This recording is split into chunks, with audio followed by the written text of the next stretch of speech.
So I think the current training environment is actually very challenging because it's a budget-limited situation. We have a lot of challenges. Obviously, there are a lot of missions to train to. There are a lot of new missions to train to. And so one of the things that we're trying to do is really focus on what some of those next opportunities might be.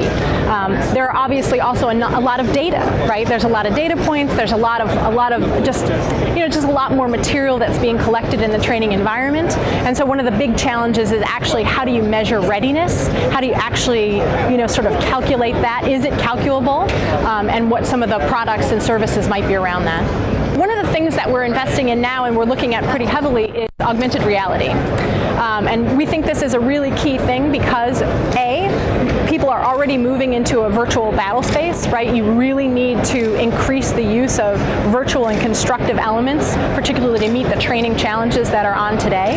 One of the things that you need to do if you're going to use a virtual environment is actually come up with ways to represent entities within that battle space. So as you blend, live training, using augmented reality to actually add the sights and sounds of battle and those, sort of the immersive pieces of a virtual environment within the live play is something that we're looking at quite heavily right now.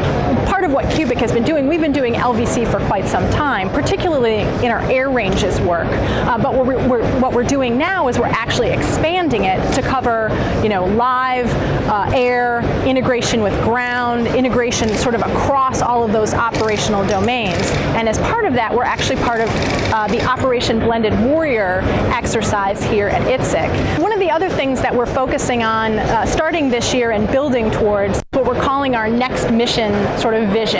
And that's really about listening to our customers, what their challenges are, and where they see their, not just the current mission, but the next mission, and really not only aligning with them, but also trying to get sort of ahead of them to make sure that we're ready for what they're going to need in the future. Part of that is now implemented in what we call our next training strategy. And that's actually totally re-envisioning the way that we think about training. I talk about readiness. I talk about, the ways that we're actually able to do sort of more with a smaller budget, right? And so I think those strategies within next training are about technology, but they're also about data, about analytics, about how we bring all those things together. So I think we've got our work cut out for us, but it's a great year. It's been a fantastic year. Happy to be here at ITSEC and sharing our strategy with everyone.